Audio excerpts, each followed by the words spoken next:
The Cancer new moon of 2015 will occur July 15th, 9:25 p.m. on the east coast of the U.S. We're going to have 4 planets in Cancer at the time of this new moon. The new moon will occur at 23 degrees. Talked about this on N5D radio show, the 23 degrees or the number 23.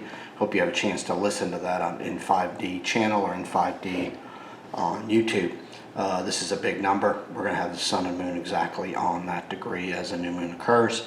We'll also have Mars and Mercury here at 14 degrees of Cancer. Cancer is ruled by the moon, so it's very emotional, it's very deep, it flows every 2.5 days with change.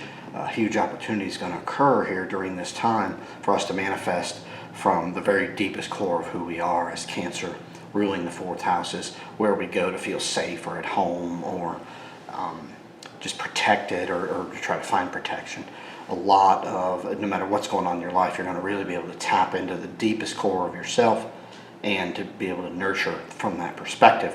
When you nurture yourself, you then are better able to nurture the world around you and your surroundings. So this is going to be a key time here, taking this moon and putting together something that lasts, as the moon is the container which holds all of our past. So anything we do here now can resonate with all of who we are as far as manifesting. What we want to do on the new moon, because the sun and moon are together, sun is your direction or where you're trying to go or pathway, moon's where you've been, what you've done, and all that you know. Because they're together in the sky, in the sign of Cancer that the moon rules, it's about hashing or rehashing the past and bringing it back and doing something with that, whether it's something that you want to rid yourself of or something you want to bring back. All those things are going to be at play here. You're going to be very emotional. Mars has a lot of energy, and then Mercury here is very, on one hand, it's very attached or very aware of the environment, and it also wants to communicate a message. So a lot of nervous energy, a lot of passion here, and then because they're all in the sign of Cancer, a lot of emotions. So you're going to be swinging all over the place. Not just because of this, but it's going to be a big part of that. Look here, we have Pluto opposite that in the sign of Capricorn. It's exactly opposite Mars and Mercury, so careful of arguments, careful of disagreements.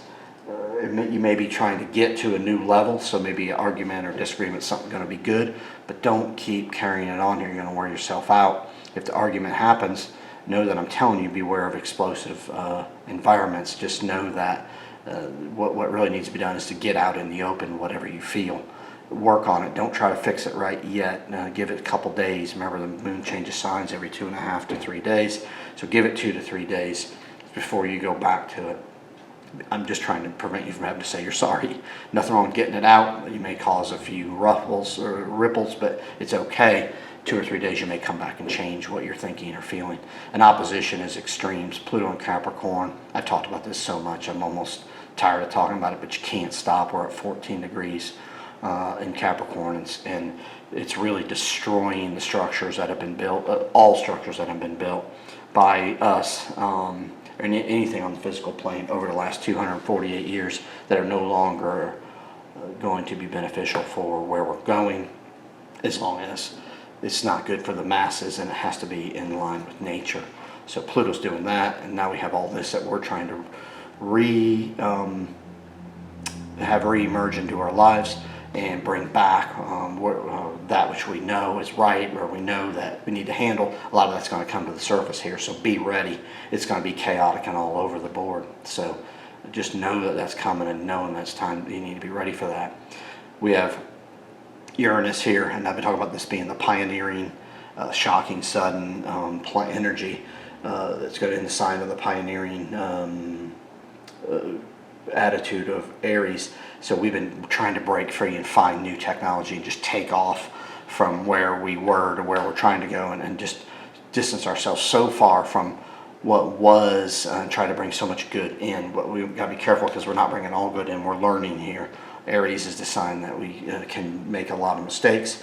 You must be man enough or big enough to say, all right, we made the mistake. Maybe this is where we don't want to go. I thought that was right. Let's change. Uranus can bring that change about. You could make a hard left turn and be just fine.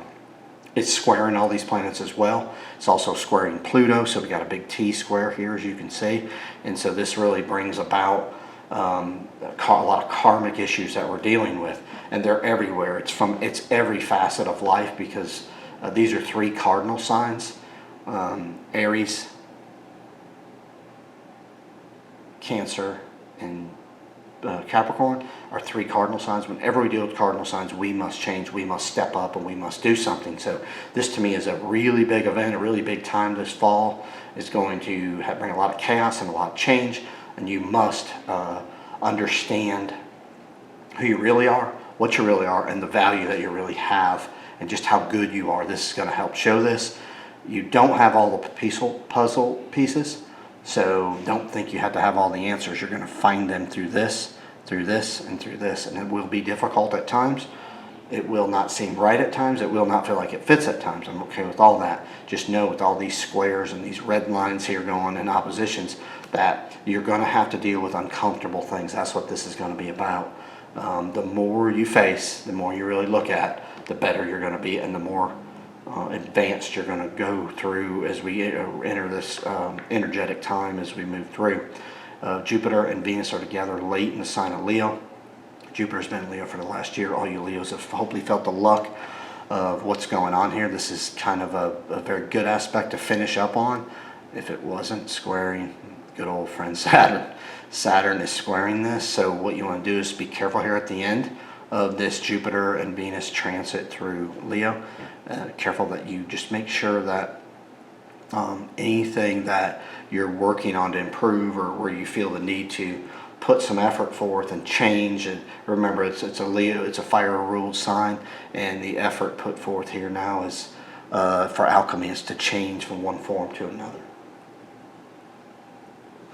The Venus and Jupiter together usually are extremely beneficial. This square here is making you deal with that which happened in the last couple of years, since late 2012. I'm not going to lie here. Mars opposite Pluto, Mars. This is warring, and it's chaos. We have this T-square here, as you see these squares, and then we have this opposition. There's a lot going on, a lot of chaos, a lot of disruption, but what we're doing is we're digging up from the deep, we're digging up from the depths of just what's been going on, and we're really going to, hopefully, from this moment on the 15th, on this new moon, put forth a better effort to change where it is we want to go. We now are back in control, and we need to know this, and we need to do something about it. So take your time, make sure that you manifest here. Make sure that whatever it is you do, whatever it is that happens to you, you don't go to extremes, because you've got this karmic T-square going on in this opposition, as well as this square. So there's a lot of karma we're dealing with here, and it's a lot about what we wanted to do, what we think we can do, and the limitations that have been put in place. I'm telling you, the time and the limitations appear to be astrologically coming to an end. But you got to believe, you got to really understand who you are, and you got to work from your own source. The opportunity of this moon, in my opinion, is a tremendous beginning, or a middle ground, or late in the game. Extremely positive, energetic time for you to really start tapping more into who you are. No fear, get after it. You have what you need, and this is going to really give you the energy to do, and give you the gumption to get going. I wish you the best. Email with questions. Thank you.